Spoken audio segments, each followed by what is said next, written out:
Welcome back to another episode from Checking From Behind, you beauties. I'm Zach, joined as always by Preston, and today we have a very fun and special episode for you guys. But first off, how are you doing today, Preston? I'm doing good. August now. NFL preseason just started, so that means we're one step closer to hockey. So when football starts, that means usually it's only a month or two till hockey starts. So, I'm happy to see some sports that I actually watch on TV now. Because I'm not a baseball guy. I've been watching a lot of the Olympics. The Olympics have been a lot of fun. But I'm excited for football and hockey, specifically hockey, to be back. What about you, Zach? How are you doing? I'm doing great. I've been up since 3:30 this morning because I took melatonin last night because I had to get up for work at 5 in the morning.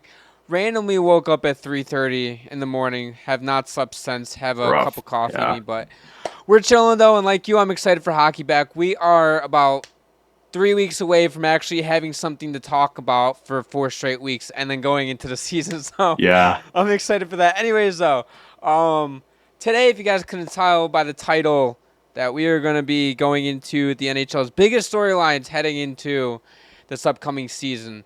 And first off, we're going to start it off here with, can the Florida Panthers repeat what they did last season, and that is win a Stanley Cup? Because, frankly, this team really hasn't had major changes outside of some depth pieces and Brandon Montour, who is more than a depth piece. But you lose Brandon Montour, you lose a guy like Lundell, you lose, okay, they still have Luostarinen. I don't know why they thought they got rid of him. However, though, you replace a couple depth guys with guys like Jesper Boquist, who got bought out by the Blue Jackets. You pick him up for cheap. And then same with Nate Schmidt, who got bought out by the Jets, and you also pick him up for cheap. And you didn't have a ton of money to spend. You had to fill those positions. I thought Zito did a very great job in doing that. And, of course, when you always have Matt Dutkachuk, Sam Reinhart, Verhage, and Sergei Barkov Bobrovsky, and and Barkov, too. Barkov. I don't know why I always forget about it. I'm sorry, Panthers fans.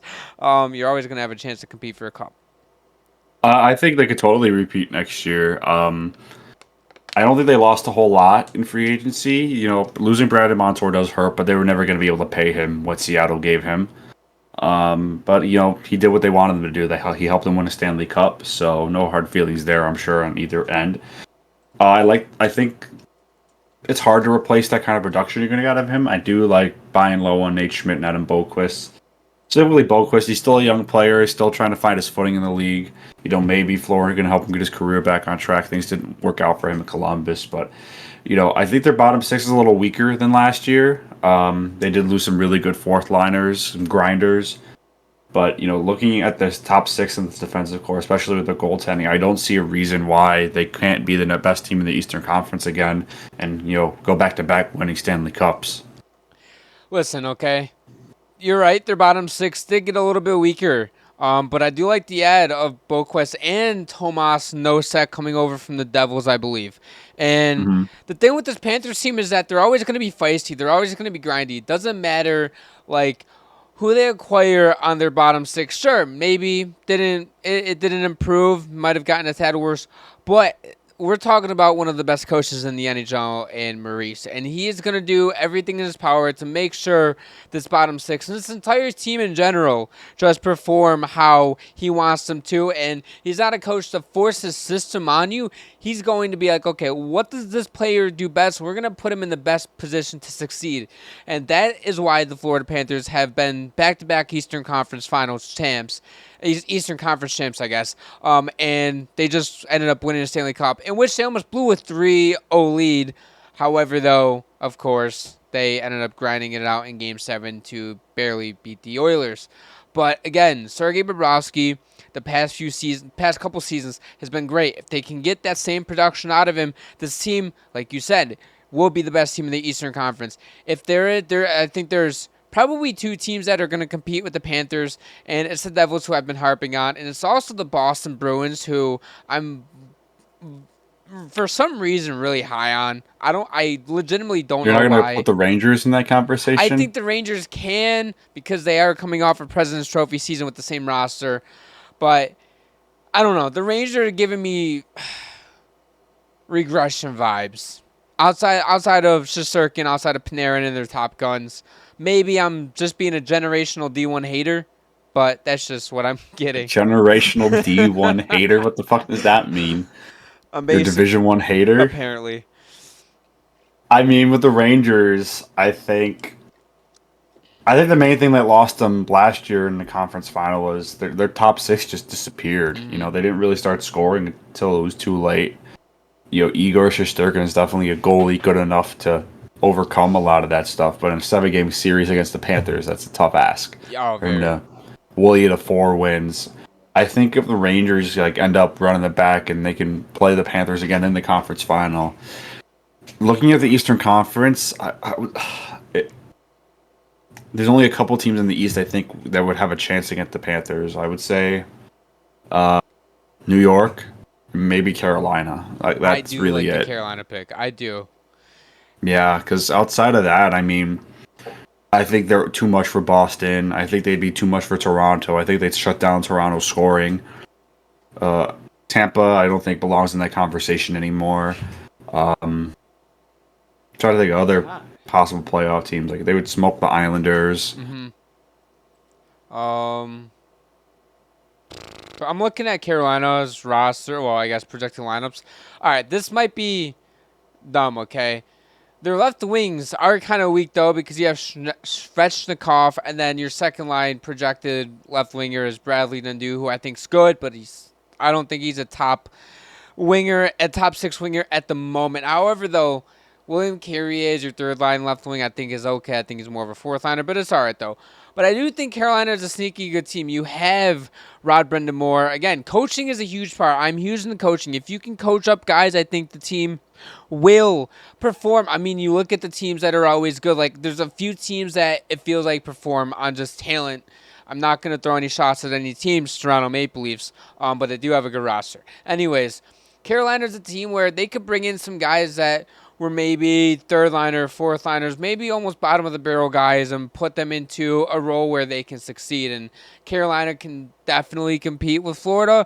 Do I think if you go into a 7-game series, do I think Florida comes out on top? Sure, but it might be a tough out. In terms of in the regular season, I think Carolina is a step too slow for Florida. And if we're gonna project off just how I think they'll finish this season, I think Carolina will probably be a good 6, 7, 8 points behind them. The thing that scares me about the Panthers is well, like scares me about how good they are. Let me rephrase that. Is I think they could be up 1-0 in a game and they'll feel completely comfortable being up 1-0. Like you never want to only be up by a goal for most of the game, but for them, I think that's where they're comfortable. They get ahead early. It's like, okay, now you just got to score on us. Good luck, buddy. It's And they could shut down top offenses in the league. I mean, for the most part, they did that throughout the playoffs. You know, McDavid got the best of them a bit in the Stanley Cup final, but it's Connor McDavid.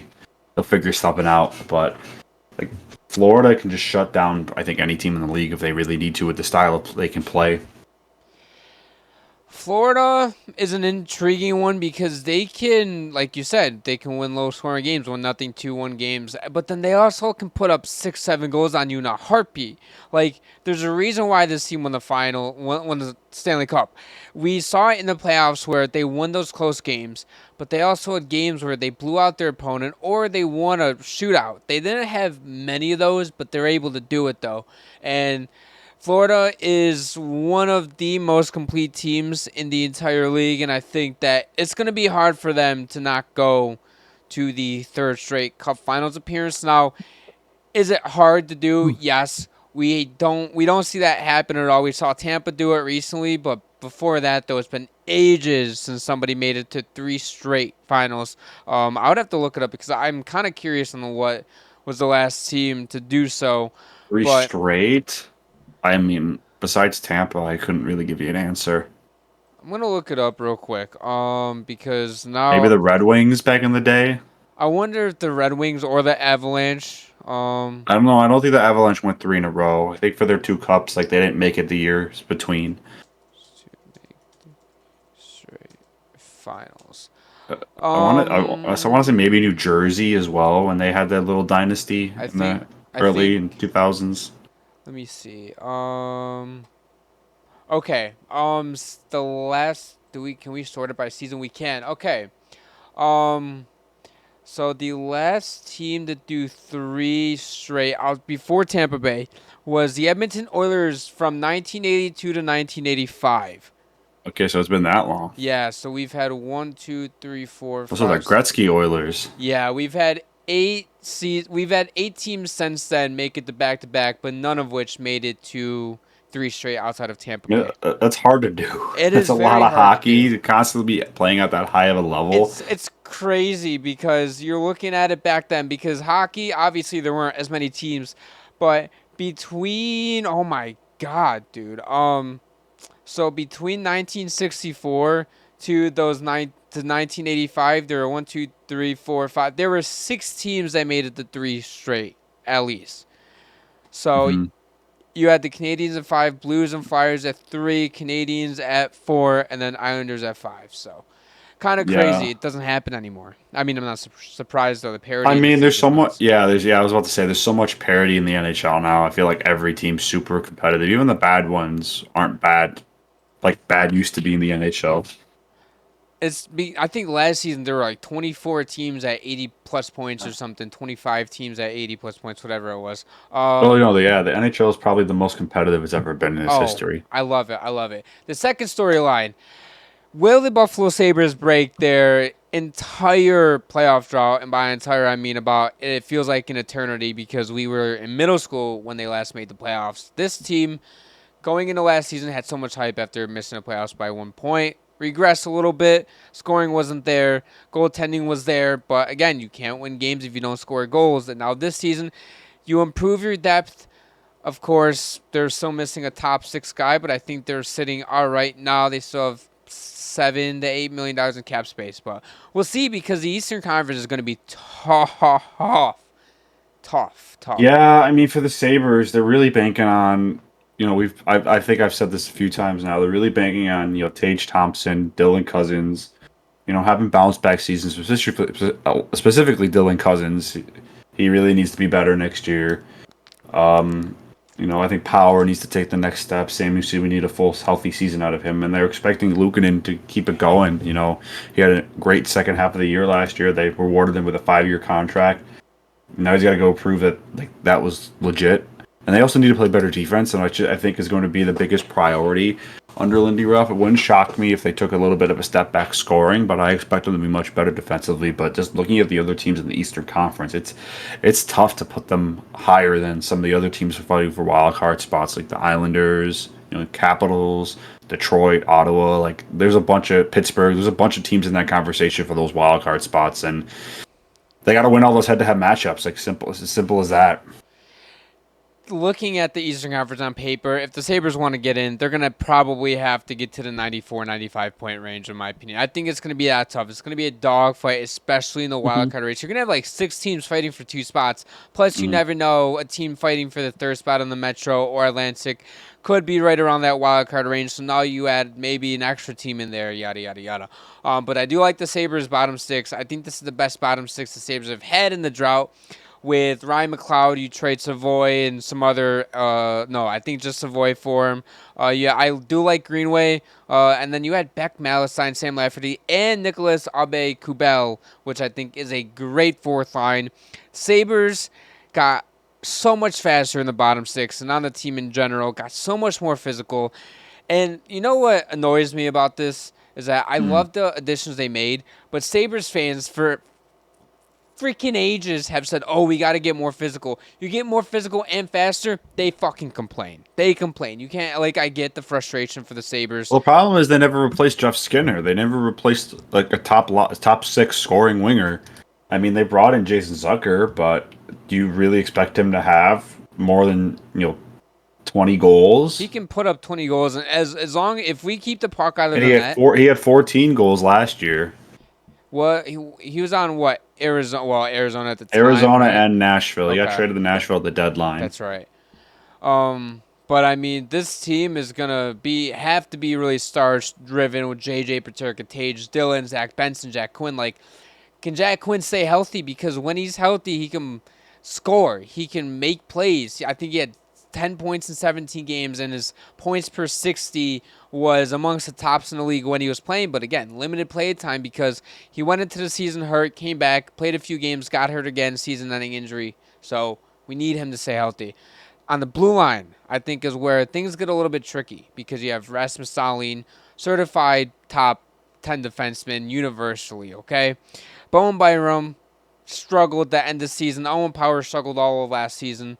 You get Henry Jokiharju, I think, to a one-year deal you just signed him to. Matthias Samuelsson, can he stay healthy? And then you have Connor Clifton in there who improved at the end of the Snipes. season. My boy Cliffy Snipes. The blue line is a big X factor for me because if you can get Bowen Byram on his game, if you can get Owen Power to develop again, I think you'll be in pretty good shape. And if you get the kind of Clifton from that end of last season, you'll be okay defensively. This is going to be more of a team where Luukkonen, we're going to need you to make some saves. We're going to score what we can score and what we need to score. And I think that's going to be more of Lindy Ruff's, I guess, play style with this team, at least from how they're building it, in my opinion. All right, moving on to the next part of our list. Is this the year that the Maple Leafs can finally win with the core four? This is probably going to be the last year of the core four. It might end up being. What are your thoughts, Zach? Hear me out, okay? I think yes. You think they have a chance to win a cup with this core? Yes. This year? Yes. I don't know why, to be honest with you. I mean, actually, my why is Austin Matthews. My why is Mitch Marner is on a contract year. Same with John Tavares. John Tavares isn't getting any younger, but he still put up pretty good numbers last season. William Nylander entering his extension with Austin Matthews. My one concern, though, is their goaltending. Like, it's always been a concern. However, though, they signed Wool to that contract, to that 3-year contract, I believe it was, something like that. Can he come in and step in and be a starting goaltender right away? Now, he is going to be their starting goaltender, but can he produce like a starting goaltender? He played well to start last season. I believe he got hurt in the middle of the season, came back, was all right. In the playoffs, he came in. He was good for them, it felt like. And then, of course, in a meaningless goal, the end game 6, hurt himself. Now, I guess it wasn't a meaningless game 6. I meant to say a meaningless goal. Meaningless? Yeah, I don't know why I said that. A meaningless goal. I mean, it wasn't meaningless, though. It was a save to shutout, but still, though, you hurt yourself in a playoff game you said meaningless game. I was like, what? Meaningless playoff game? What are you talking about? I thought maybe I said that at first. But yeah, he hurt himself. So I want to see what he can do in his first season as a full starter. I mean, they did sign a pretty reliable backup in Anthony Stolarz, who's a really solid backup last year for Florida. So that's not a bad option to turn to if you need someone to play like 30 games. I wouldn't feel comfortable as a full-time starter, but like looking at this roster, this makeup, I mean, they gave Chris Tanev a 6-year contract. He's 34 years old. He's in a contract till he's 40 now. I think you get 2 or 3 years tops out of him. I like playing at a good level. He's a very physical defenseman, so that contract's probably going to age poorly, but I don't think they really care because I think they're of the opinion if he can help us win a cup within 2 or 3 years, that's a win. We'll just deal with it when we have to deal with it. I mean, I'm really curious to see what they do with Mitch Marner. I know there had been rumors that they were working on extension. Maybe that will circle back up when they start reporting for training camp. It's really interesting to see what they're going to do because I know the cap's going up, but they're paying Matthews 13.2. They're paying Nylander 11.5. How much is Mitch Marner going to get? Is he going to get 11? Is he going to get 12? Like he's going to get at least 10 million plus. He's probably going to 11. Like, so you're paying 3 players like almost $40 million in cap space right there. I'm not worried about John Tavares. I know he's on an $11 million cap hit this year, but I can see him re-signing with the Maple Leafs around like $5 or $6 million a year. He'll take more of a team-friendly contract. I think he wants to stay a Maple Leaf. So I don't think this is going to be the last we see of the core four. I think the core four is going to be a little different, especially when Tavares' salary cap hit goes down a bit. Because I can't see him getting that much money again. He's still a good player, don't get me wrong. But at his age, there's no way they're giving him like over $8 million a year. Yeah, Tavares is going to be, probably his salary is going to be cut almost in half. Mitch Marner, on the other hand, he's looking for a pay raise. And there have been reports with all this extension talk with the Maple Leafs is that he's not looking to take a team-friendly deal. He sees Matthews get 13, 14 million. He sees Nylander get 11, 12 million. He's like, listen, they didn't take team-friendly deals. I'm looking for 11 to 12 million as well. I think he should honestly get the same money as William Nylander. I think they're both equally as good. Personally, I think Marner has had, if we're talking about just what he's done regular season, I think he's had a bigger impact than William Nylander. If we're talking about overall, if you include playoffs, I think William Nylander's had a bigger impact. But I do think Mitch Marner deserves what Nylander's getting. I think if you're Mitch Marner's party and agent and himself, you're like, listen, I want that money. And I don't blame him for it, to be honest with you, because he deserves a pay raise for, honestly, the production he puts up with the Maple Leafs. Well, I mean, Mitch Marner has like over 100 more points than William Nylander does throughout his career, and he's played like 50 less games. Wait, Marner's played 50 less games than Nylander? Really? Yeah, and he has over 100 more points than him. So you're getting more than Nylander then? That's Well, what yeah, I he's been would more say. productive throughout his career Oh, than he Nylander. has. Yeah. He has, yeah. Yeah, no. I mean, like last year, I know there was a lot of people were harping on him for how he's doing in the playoffs last year. He didn't really look like he was fully engaged, in the first round series against the Bruins. But, you just look at the stats and numbers don't lie. He's an elite player. He's one of the best like point getters in the league year after year. He's probably going to get 11, 12 million dollars, and if you're Toronto, do you really want to be paying three guys 11 plus $1 million a year? No, I'd trade Marner. But Although, if you're how many other teams are going to be willing to give him that kind of money? Because he's a great player, but I don't know. although It, if you're Trivling, I really hope I pronounced that right. But Trey Leving or yeah, something like that. do you look at Marner and Matthews and you're like, listen, Marner's Matthews' right hand man. Okay, we're just gonna give him the money he wants and just deal with it, I guess. I mean, Because that might be what they have. I mean, if he, this is what might because sorry, no go ahead. no real quick before this is what I was gonna say. So if you're the Maple Leafs, you look at it and be like, listen, Tavares is making 11 this season. We give Marner 12 next season. See if Tavares is willing to take 4 or 5, not 4 or 5, sorry, like $6 million, and then you're like, we're eating up some cap. But do you you don't have any other cap space to fill up your depth, and this is where things get tricky because then the Maple Leafs are even more handcuffed because it's obviously not working. You need something else to spark this team to I get mean, it past the is first round. working. They're one of the best teams in the league every single year. They're a lock for a playoff spot every year. I think more Toronto's problem is defensively they haven't been as good as they needed to be, and goaltending's been a big hindrance on that team. I know Joseph Wall played awesome for them in a couple playoff games he did play last year. Samsonov didn't play great in the first couple. I thought he played out his heart out in Game 7. He put everything he had into that game. But, I mean, I think their biggest liability is just the defensive game has not been good enough. They haven't been physical enough. And I think they went out and addressed that this offseason. Bringing in Chris Tanev is going to be a big difference maker, in my opinion. He's the kind of player Toronto needed exactly. Joseph Wall, hopefully, if Joseph Wall can stay healthy, I think he can be a good starter in the league. He's proven that he's been willing to show up in big moments for the Maple Leafs. I mean, they almost came back from 3-1 last year against the Bruins in the first round. But, with Mitch Marner, getting back to him just real quick, he'll probably have 90 to 100 points this year. But the biggest thing for him is you're going to show up in the playoffs.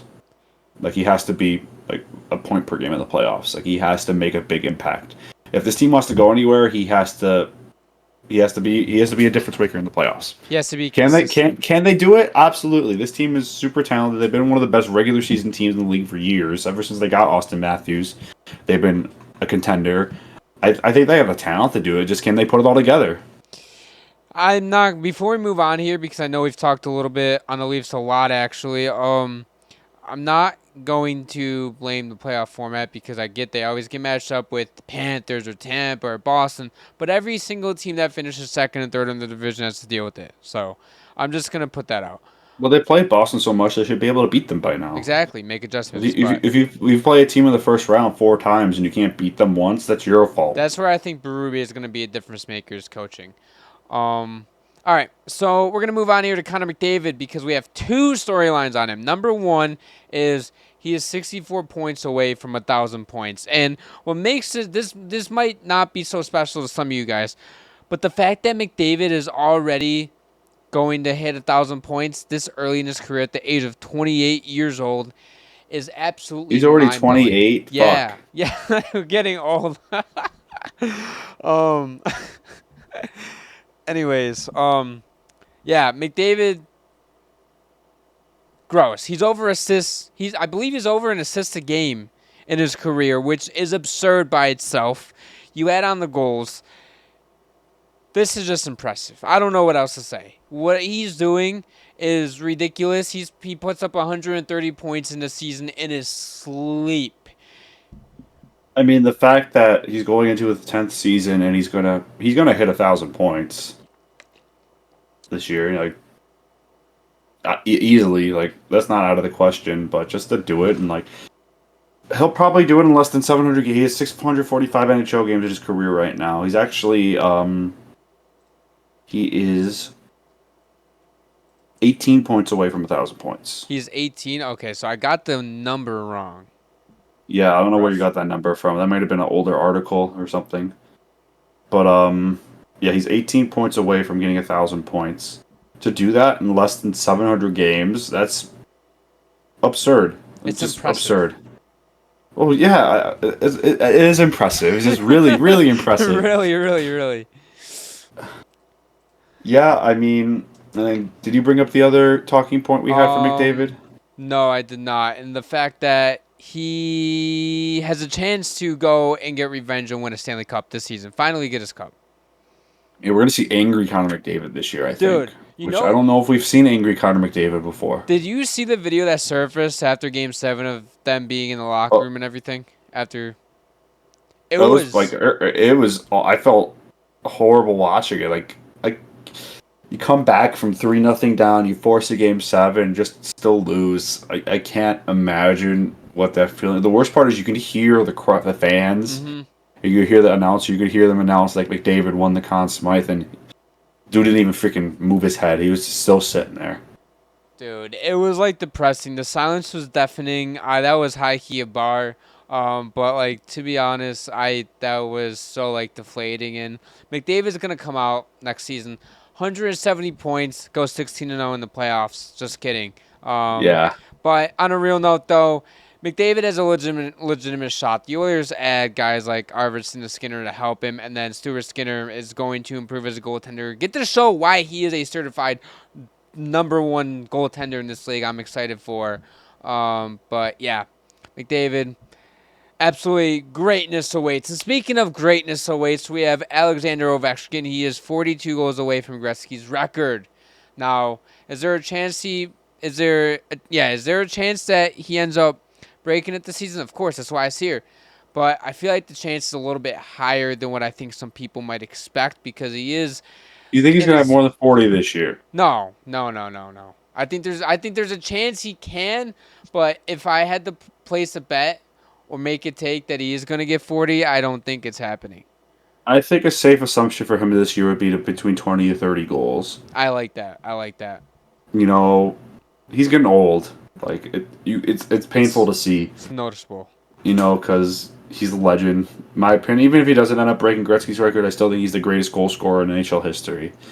Regardless, but you know, right now, I think the Capitals' as an organization, their main priorities, they want to get better for the future, but they want Ovechkin to break that record. Mm-hmm. Because, you know, he's been a lifelong Capital. They have one of the greatest players in NHL history, part of their franchise for his whole career. And you could say we had a player break a record that was never going to be broken. That's incredible to say. Listen, okay? This isn't going to happen.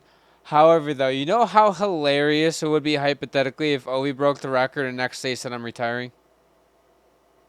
I wouldn't put it past. I think that's the only reason he's playing still. It is. To be honest with you. I mean, No, I don't want to accuse him of anything, but in the playoffs, he did not look engaged at all.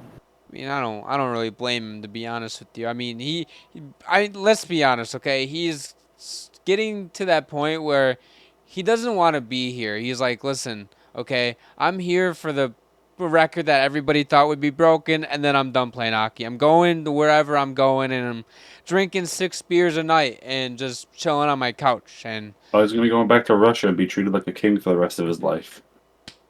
you know what? That's a great lifestyle. I would love to be Ovechkin. And with Sidney Crosby, these two have been side by side their entire career. The Penguins roster is not that great. Unless you have Sidney Crosby, then he makes it better. Of course, can Sidney Crosby will the Penguins to the playoffs this season out of a loaded No, Eastern Conference? I don't think so. I think Crosby is incredible, but I don't know. I don't think this roster's good enough to make the playoffs. I mean, they lost Jake Gensel, which was a Crosby's partner. I'm just looking at this roster, like up and down. I just don't see enough here. I mean, I don't think Justin Jari is a great starting goaltender. Nedeljkovic is an okay backup. I mean, Malkin's getting old. You know, he did have 67 points last year, but it looks like he might be slowing down a little bit. You know, I'm not a really big fan of this team, like this roster, the way it's constructed. I mean, you got Eric Carlson and Chris Letang fighting over who's going to be on power play one. You know, and I don't know if Carlson's a great fit for that Pittsburgh team. I mean, would it shock me if Crosby somehow just put the team on his back and did? No, because Crosby's a top 10 player of all time. I mean, he had 94 points last year. He had 42 goals. The dude, time clearly doesn't matter to him. I mean, he's special in his own right where he could just, if he wants to do, if anyone could do it, it's Sidney Crosby, but I don't think it will happen. There have been talks recently of Crosby actually working out an extension with the Penguins. They originally wanted to get it done on his birthday a few days ago. Obviously, didn't happen. But the holdup with this extension is more of Crosby doesn't want to sign, let's say, I don't know, a 4-year extension, 3-year extension, and then after 2 seasons be like, I'm going to hang it up. Because Crosby's unsure about how long he wants to continue playing hockey. He wants to for a few more years, but he's worried about his body, and he's worried about if it'll hold up. So he doesn't want to screw the Penguins in that sense, and I totally get it. Well, I'm sure he wants to win another championship too, and I don't know if he can do that on Pittsburgh for the No, rest of but his career. he's not leaving Pittsburgh though. We have a very special guest joining us on the podcast today, the Mug NHL. Go check him out on Instagram, and we really hope you guys enjoy it. And we'll see you guys in our next episode. Today we are pleased to have Jesse from the Mug NHL join us on today's episode. How are you doing tonight? Yeah, I'm good. Thanks for having me on, guys. I really appreciate it. Yeah, thanks for joining us. And first order of business, real quick before we hop into the Oilers, I couldn't help but notice while me and Preston, your signed Ovechkin jersey in the background. Tell us a little bit about how you acquired it. Oh geez. It was a Christmas present, believe it or not. I mean, parents knew, like, when I was growing up, I was a huge Ovi fan. Just fell in love with him. Like, when I was playing hockey, even, I mean, I tried to style my game after him. I mean, lazy I tried to avoid, but no, that was he's always been a favorite of mine. So now my parents built the jersey, they found the pictures that are involved at the bottom there. I'll try and egg a little bit better so you guys can see that, but Yeah, sick. they did all that done a few years ago now, and then I actually ended up working with, I don't remember his name now, but a few years ago I ended up working with somebody whose specialty was actually framing, and things look that good. So, I mean, you can see it's phenomenal. So, it's one of my prized possessions for sure. Yeah, I got a jersey frame from my friend, and it's crazy how expensive it is, but they do if you've had a good one, it comes out really, really, really nice, and that's a really nice one there. Pleased with that one for sure. Yeah. Now, first order of business here, hopping into the Oilers. Vibes have to be immaculate there in Edmonton. They're seemingly coming off of a heartbreaker in the Stanley Cup Finals, almost actually making an historic comeback. However, though, it feels like they've gotten better, adding Jeff Skinner and Victor Arvidsson for pretty much almost nothing at this point. How is everything going on there in Edmonton? Is this the most hyped it feels like it's been in a while? mean, the city was pretty crushed when we lost. I mean, as to be expected, but no, I think this whole city realizes like we're that close. The additions of Skinner, the addition of Arvidsson, the trades we made to add to our future as well. It's exciting, and I think the city knows something big is coming, and I think being one game away, the team's going to be extra motivated. I mean, we saw Florida lose in the finals last year, win it this year, so I think the Oilers are going to surprise a lot of people and go all the way. I hope. I mean, I'm an Oilers fan, so I'm going to be biased anyways, but no, the vibes are absolutely immaculate in Edmonton right now. Yeah, I would say they definitely got better in the summer. I think Jeff Skinner and Arvidsson are really good additions to that top six. I think Skinner you can plug right on the line with like Draisaitl and McDavid and just have an additional, like he could score probably 30, 40 goals on that team just playing on the second line, being on the power play. I mean, this forward group is kind of insane. I mean, I know I'm watching them during the playoffs. Their power play was just so ridiculous, and they didn't really lose anybody significant on the team. They were able to bring most people back and make some really good additions. They did lose Ryan McLeod, which I think hurts a little bit, not like for the center depth, but they got a top end prospect for him, so you can't complain too much. I mean, losing Fogel hurts for sure. I mean, he fit anywhere. You could put him line 1, line 2, line 3, or line 4. What that guy was battling, but you get a better player in Arvidsson. You replace Arvidsson. I mean, you can't really complain, and we weren't going to pay Fogel that amount of money anyway. So good on him for going and getting his money. But it does to lose him, and it does suck in a way to lose McLeod. But I think there was no fit for him anymore. I think with the chance they want to give Raph Lavoie, chance I guess they want to give him. He was pushed out, unfortunately. So to be able to get Savoy back from Buffalo was a shocker. Yeah. We're both Buffalo fans. We had some mixed reactions when we saw that trade. Let's just say that. It was back and forth. It was like at first I hated it. The next second I was like, you know what, this isn't bad. And I was going back. I still don't like it because if Savoy ends up being a star, which he can't, he's going to play with, probably with Connor McDavid and Draisaitl. Like, come on. Okay, like middling, I get it from that POV, but like this trade helped out both teams' needs, like outside from a surface level, because on the surface level, the Oilers did a fleece job and a half on the Sabres because Savoy is like a top end prospect for a third liner, basically. But Sabres needed center depth, they got it. Oilers needed a top end prospect, got it. And then the other player the Oilers gave us was a add-in. It was a throw-in. Yeah, so, I wouldn't even know his name. Yeah. That trade helped both teams. Decent, but yeah. Do you want my take on that trade from an Oilers fan perspective? Yeah, I'd love to hear it. Yeah. Full honesty. Yeah. Fence. If you're the Sabres, that should be something you're looking at. Like, what did we just do? Because that he has the potential to be a top end prospect. He has a chance to crack the Oilers roster this season. I don't know if he will, but he might.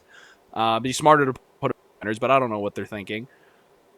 All we had to give up was Ryan McLeod, who, at the end of the day, was going to be on our fifth line next season and was really, really bad during the playoffs. And Tulio, who's a third liner in the AHL right now. And I like Tulio. I think he's good. I think he might have a better shot in Buffalo. But if I'm the Sabres, I'm looking at that going, what did you just do? Yeah. What is that move, right? Like, again, I'm biased as an Oilers fan for sure. I get that, but I just can't see that being good at all for the Sabres. I mean, my take is like I get we're kind of loaded with prospects right now, and I don't think Savoy would have it would have been an uphill battle for him to make this. Even though the Sabres like don't have the greatest roster, I think he would have had a tough time making the team, especially with like Lindy Ruff back in the fold as the coach. He's historically not been great with rookies, especially undersized players, and we already have a player a lot like him in Zach Benson. And I still don't like that we gave him up for a third-line center at best. I mean, we really needed center depth, and he can win faceoffs, but outside of that, I don't really know what much more he could bring to the lineup. I know he can be physical and he's quick, but yeah, I don't know. Giving up like one of your best prospects, I don't like that. Let me point this out, because again, I work with the Oil Kings, so I got a little bit of ins, and I kind of follow all the Oilers journalists too. There was a McLeod could be a guy the Oilers try to move to free up some money. It was a good thing, but and Friedman and Bob Stauffer, these guys that know a lot about the Oilers, were like, hey, this is what McLeod could fetch. We were looking at adding Tullio or adding Bourgault attached to him for nothing. Like future considerations for like a late round pick. So to bring back Savoy was, I think it took every Oilers fan, but I don't think they're going to ever complain. Even if the deal doesn't work, if for some reason Savoy never pans out, we still free that much money, and we should now have the funds to be able to bring back Holloway and Broberg. So at the end of the day, it's a win-win. Even if Savoy doesn't pan out, the Oilers, they're going to be perfectly fine. So Yeah. I think the fact that they went from, hey, McLeod could get you a late round pick if you're lucky and you attach a prospect, to you just got arguably one of the best prospects in the Sabres system, top prospect, and your future now looks okay because we had nobody before. Yeah, their prospect Oilers was pretty dry. It was awful, terrible. And we bring in Matthew Savoy.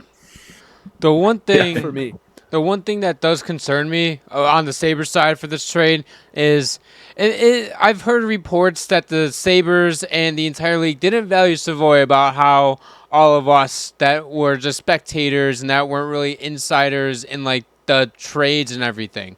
But at the same time, you throw away a prospect who he's listed as a center. I look at him more as a wing, but still a very quick, fast, speedy guy who can push the pace of play down the boards into the offensive zone. And if he adds on some size, could be a really great top 6 potential first line guy. But you throw him away for nothing because you're like, well, the Sabres felt like he was lower on the prospect pool than a lot of us think. However, though, you still could have gotten more back for Savoy. Besides, like, were the Sabres that desperate to add Ryan McLeod? They could have been that desperate and said, listen, we want, like, they knew Ryan McLeod was on the table. Maybe the Oilers said, prospects pool's loaded. We want this guy, or no deal. It could have been that, too. And the Sabres were like, you know, we're desperate for a guy like McLeod.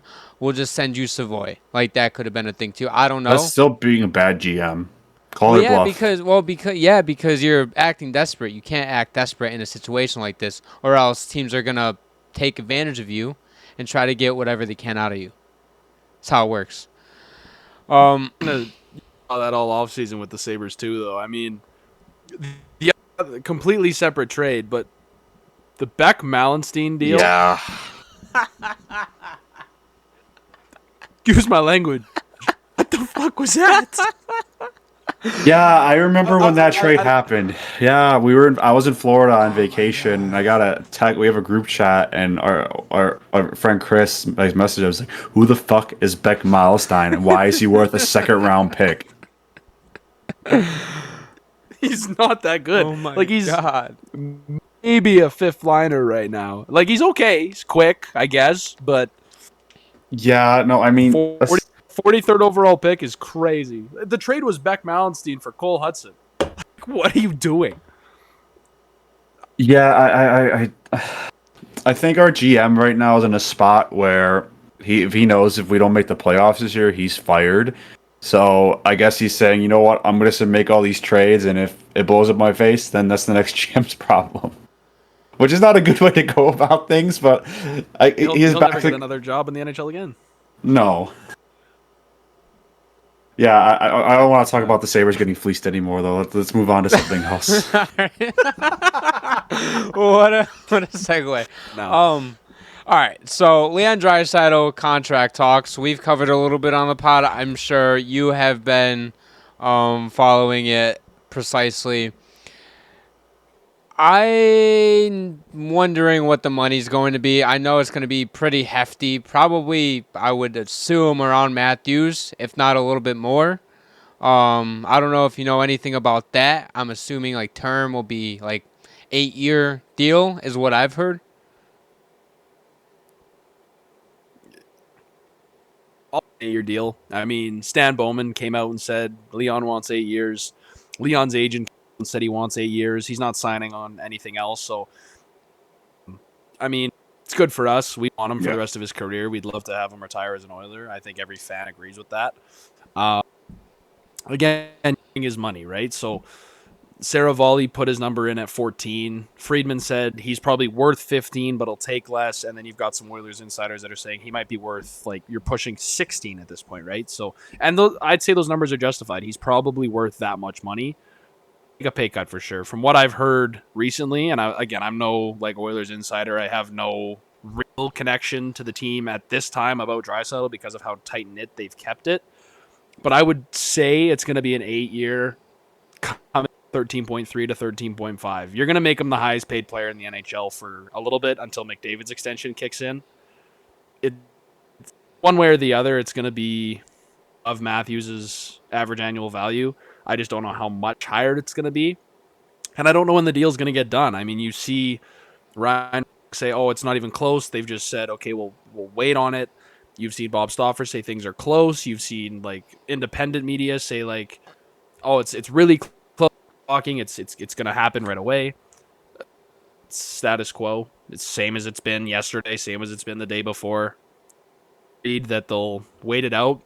Both sides seem comfortable with the way things are going, so I'll wait it out. And I think a deal's going to get done. I'm not really worried about that, but every day that goes by, it makes it a little bit more worrisome for sure. Yeah, I could imagine this would be something they're probably going to circle back to and probably get more intense with talks around like when the players are reporting for training camp. Because, typically that's when deals can get the players there. You could talk to them more in person, and it's easier to move things along a little bit faster. If I'm the Oilers too, I'm not worried at all about this. I think Leon wants to stay there. He wants to be an Oiler for probably the rest of his career. And if you're the Oilers, you pay him what he wants. If you want $13 million. If he only wants like 13.5, it's like, yeah, we'll take that in a heartbeat. Because you also keep in mind, you got to pay McDavid in a couple years, and who knows, he'll probably get like $16-17 million. Like, he gets whatever he wants. So you gotta be really careful with how much money you give Draisaitl, because that's going to reset the market. And then McDavid is, I don't even want to know what that contract's going to look like. I would lean toward McDavid taking a pay cut if Draisaitl does. And I think by pay cut, I mean Draisaitl's value is probably 15. If he drops to 13.5, McDavid will probably sit in around 14 and a half. Bonus allocate for sure. Like, there'll be bonus money involved on that. Against the cap every season, I think McDavid will help the Oilers out a little bit. But that's only if Draisaitl does the same thing. Mm-hmm. And then the other thing you got to consider is Bouchard needs a deal too. And this guy has exploded offensively, right? So it'll be a sketchy couple years for the Oilers, but if they can get the Draisaitl deal done, I think the rest is place. I think a contract that's probably going to be a thorn in their side is probably the Darnell Nurse contract at 9.25. That's a lot of money tied up to him, and it makes it a lot of hard. Like, you want to pay Evan Bouchard. It's going to be really hard to justify paying two defensemen that much. It's because Bouchard's probably going to get over $10 million. I'm Bouchard. I'm going into negotiations saying, listen, do you really think I'm worse than Darnell? Like, do you think do you think I'm more valuable? Because he is 100%. And I was his biggest critic when he couldn't play defense, and he's still weak with it. But my God, is his offensive play stepped up in a big way. Now, because of the partner he's got home, it's elevated his defensive game, but his power play time, his offensive game, and his rushes have become so much more confident that it's not really a surprise that he got Norris votes, and I wouldn't be shocked if he wins one in the next couple seasons. That you're going to have to pay him probably $10 million a season. Nurse is getting 9.25. You have to go into negotiation saying that's our minimum. That's the lowest we will accept. Like, Bouchard's worth more for sure, 100%, and he's going to get 8 years. So unfortunately, for their sake, you're going to be paying two defensemen $20 combined, right? So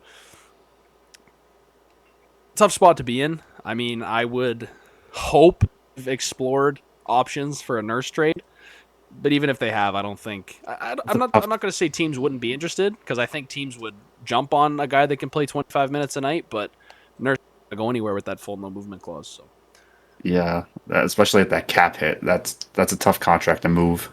That's the one thing that's going to hinder them. If they don't, even if that's cut in half, maybe even if it's just 6 million, like you have so much more room to work with. In the situation, like cap wise with the Oilers, every single penny is valuable right now with those 3 contracts coming up specifically. You have those extra $2 to $3 million. That makes a world of difference. But obviously, that's a hypothetical world. It's not a actual thing. One player that specifically felt like he broke out in the playoffs, like took his game to a whole nother level, Stuart Skinner.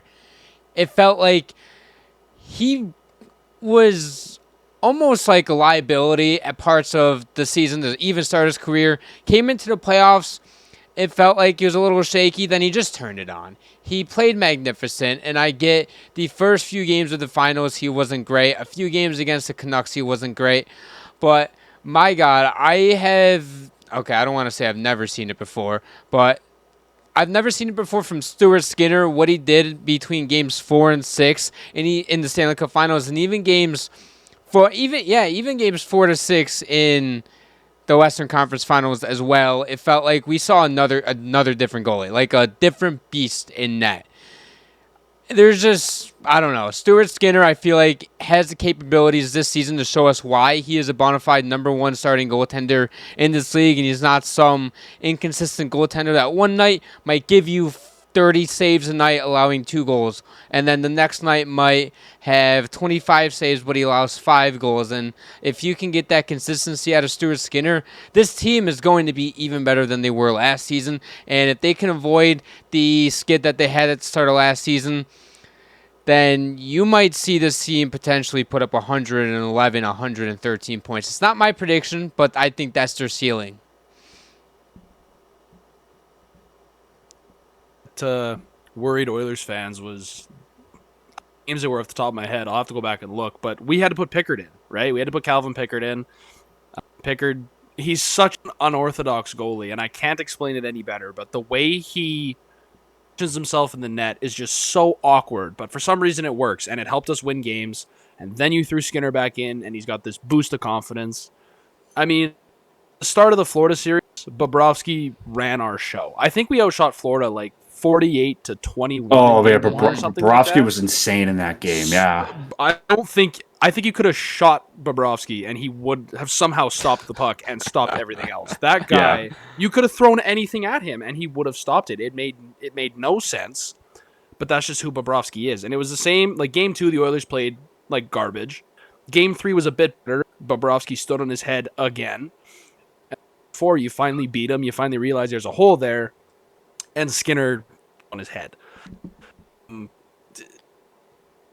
That I think a lot of Oilers fans are going to side until they need to. I think there's some concern there, and I think it's not going to be his play because he is an elite goaltender. No issue with that. But here's this out to a few people and switched agents. Now, the reason you switch agents would be either you're looking for more money or you're looking for a trade. Now, Skinner's made it known he doesn't want to play anywhere but Edmonton. Understand, agent, you're moving on. Maybe you're trying to get something different. But the timing seems a bit weird because, like we've talked about already, Draisaitl, Bouchard, they're probably going to take up $40 million combined. Where does this leave Skinner? Now, I talked to a few people closer to me, and they're like, okay, Skinner's probably going to ask for $4 or $5 million. See that being the case. And the only reason I say that is because just signed a $7.5 million extension. I'm saying they're the same goalie because I think Saros is levels above Skinner. I'm not at all making this comparison. But if I'm Skinner, I'm going into negotiations and I'm saying, look at our stats in the last few seasons. They are this identical, has more playoff success, and be better in the regular season. Yes, the Oilers have a better team, for sure. You can go in and say, listen, I should be in and around that number. All of a sudden, the Oilers are locked. They're not going to pay Skinner that much money. They can't afford it. Take a pay cut to stay in Edmonton, but I think it's going to be pushing $6 million, which will hurt the Oilers even more, right? So that was one I've seen in the last little bit that I think would shock some Oilers fans, but Yeah, I mean, I'm not super worried about a Skinner contract now. I mean, that's a couple years down the road, and my biggest thing with Skinner is the consistency. Like you said, after he got benched in the second round against the Canucks, he came out of that a different player. Like I know he had a couple shaky moments here and there, but I thought Skinner played awesome in the conference final and for most of the Stanley Cup final. You know, if Skinner doesn't play the way he does, there's probably no even game 5 of the Stanley Cup final. And 100%.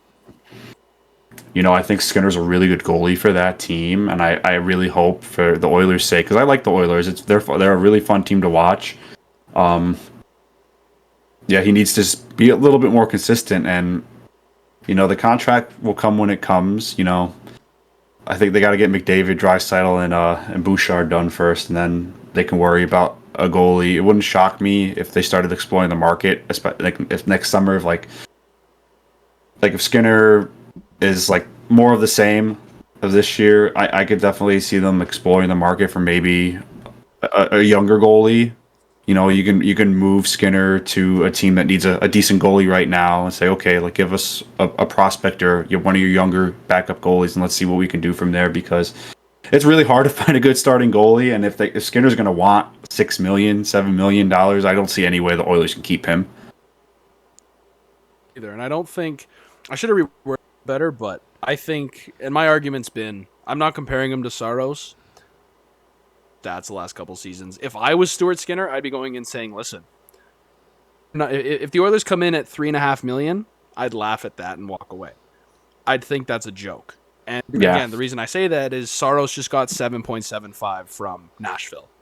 And a lot of fans and a lot of insiders are like, oh no, Skinner will take 3 to 4. He'll take a massive pay cut. No, he won't. He knows what he's worth. He'd be stupid to take that much of a pay cut. Yes, he will take less money than what he's worth. 100% he will. But it's not going to be $3 million. It's going to be $5 to $6 million that he'll sit in around. Now, yeah, we don't have to worry about that until next summer because he's got next season left on his contract. Cap doesn't go up a lot. Might be something they want to consider. And I was surprised when they didn't go out and or at least gauge the market for another goalie, but we're going to have to wait and see what happens. That is it for today's episode. Again, Jesse, thank you for joining us. And real quick, let the audience know where they can find you. Absolutely. Thank you guys again for having me on. I know we've been trying to get that worked out for God knows how long. So I do appreciate you guys being patiently on that. And I'd love to come back on at some point. But yeah, as we mentioned, I run the Mug NHL on Instagram. You can also find me on YouTube at TheMugTV.